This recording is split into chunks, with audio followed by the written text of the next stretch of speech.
Diop தமிழர்களுக்கு வணக்கம். ஒரே குடும்பத்தை சேர்ந்த தாய் மற்றும் 2 மகன்களுக்கு நேர்ந்த துயரம். தமிழர் பகுதியில் சாரதி தூங்கியதால் ஏற்பட்ட விபத்து. திடீரென உயிரிழந்த சாரதி, எடுக்கப்பட்ட முக்கிய தீர்மானம்.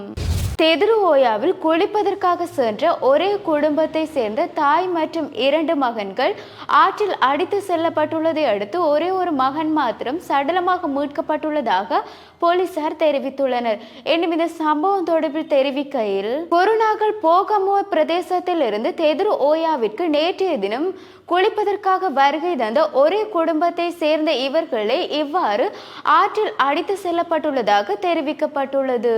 இந்த சம்பவத்தில் 36 வயதுடைய தாய் மற்றும் அவருடைய 9 வயது மகன் மற்றும் 5 வயது மதிக்கத்தக்க 2 மகன்களுமே இவ்வாறான சம்பவத்திற்கு முகம் கொடுத்துள்ளதாக தெரிவிக்கப்பட்டுள்ளது. இந்த சம்பவம் தொடர்பில் அங்கு நின்றவர்கள் உடனடியாக காவல்துறையினருக்கு தகவலை வழங்கியதை அடுத்து காவல்துறையினரும் பாதுகாப்பு படையினரும் உடனடியாக விரைந்து அவர்களை மீட்பதற்கான பணிகளை மேற்கொண்டுள்ளனர். இந்த நிலையில் 9 வயது மதிக்கத்தக்க மகனுடைய சடலம் மாத்திரமே மீட்கப்பட்டுள்ளதாகவும், மேலும் நீரில் அடித்து செல்லப்பட்ட மற்றும் தாயும் ஒரு மகனையும் காணவில்லை என்றும் தெரிவிக்கப்பட்டுள்ளது. எனும் இந்த சம்பவமானது குடும்பத்தினரை பெரும் துயரத்திற்கு உள்ளாக்கியுள்ளதை அடுத்து இந்த சம்பவம் தொடர்பான மேலதிக விசாரணைகளை போலீசார் மேற்கொண்டு வருகின்றமையும் குறிப்பிடத்தக்கது. தமிழர் பகுதி ஒன்றில் சாரதி தூங்கியதால் ஏற்பட்ட விபத்தில் சாரதி உட்பட அந்த காரில் பயணித்தவர்கள் காயங்களுடன் வைத்தியசாலையில் அனுமதிக்கப்பட்டுள்ளதாக தெரிவிக்கப்பட்டுள்ளது.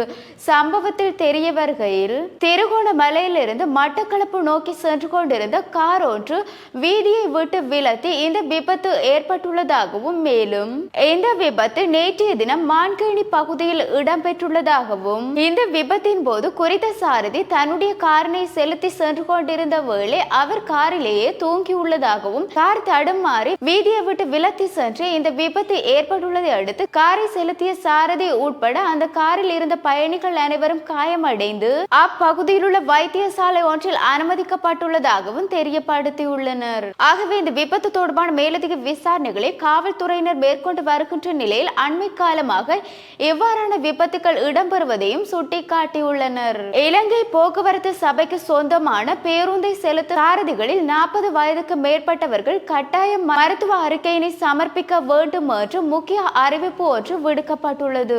மேலும் தெரிவிக்கையில், 4 மாதங்களுக்கு ஒரு தடவை இவ்வாறான அறிக்கை சமர்ப்பிக்கப்பட வேண்டும் என்றும் இது முக்கியமான ஒரு செயற்பாடாக கொண்டுவர உள்ளதாகவும் இலங்கை போக்குவரத்து சபை தெரிவித்துள்ளது.